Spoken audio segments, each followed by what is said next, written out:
Berdasarkan video ini, kita dapat lihat seorang pegawai imigresen yang memberikan layanan buruk dengan menampar dan disuruh diam terhadap seorang warga asing ketika berurusan di kaunter jabatan tersebut.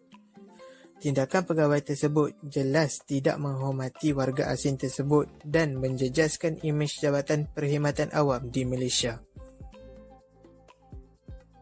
Kes yang seterusnya berlaku pada 29 Januari 2019.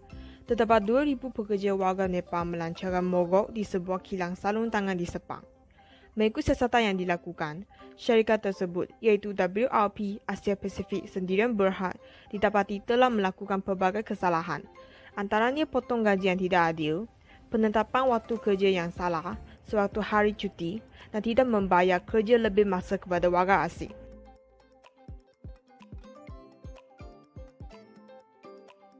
Salah satu faktor berlakunya layanan buruk terhadap warga asing adalah wujudnya masyarakat Malaysia xenofobia di mana rakyat tempatan takut dan benci terhadap warga asing kerana kes-kes jenayah yang melibatkan mereka di Malaysia semakin meningkat. Seterusnya adalah penyelewengan etika kerja oleh majikan seperti menahan pasport warga asing supaya warga asing akan terus bekerja dengan mereka.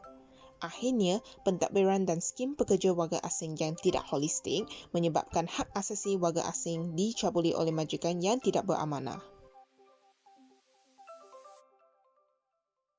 Seterusnya, impak layanan warga asing terhadap Malaysia.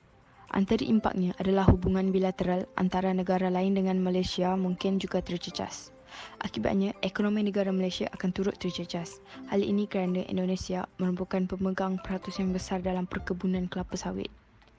Malaysia juga akan menghadapi kekurangan pekerja kerana 3D, iaitu dirty, difficult and dangerous.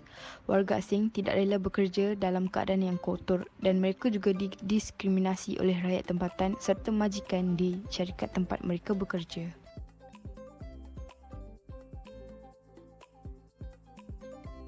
Langkah yang diambil untuk mengatasi layanan buruk terhadap warga asing ialah kerajaan perlu menyemak semula skim pembebasan pekerja asing SPPA yang di bawah Adat Pembebasan Pekerja 1952 supaya dapat melindungi hak asasi pekerja asing.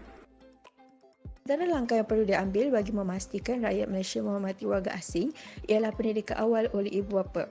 Ibu bapa perlulah menunjukkan contoh yang baik kepada anak-anak ketika berhadapan dengan warga asing seperti di kedai makan ataupun pusat membeli belah dengan mengucapkan terima kasih atas servis yang telah diberikan oleh mereka.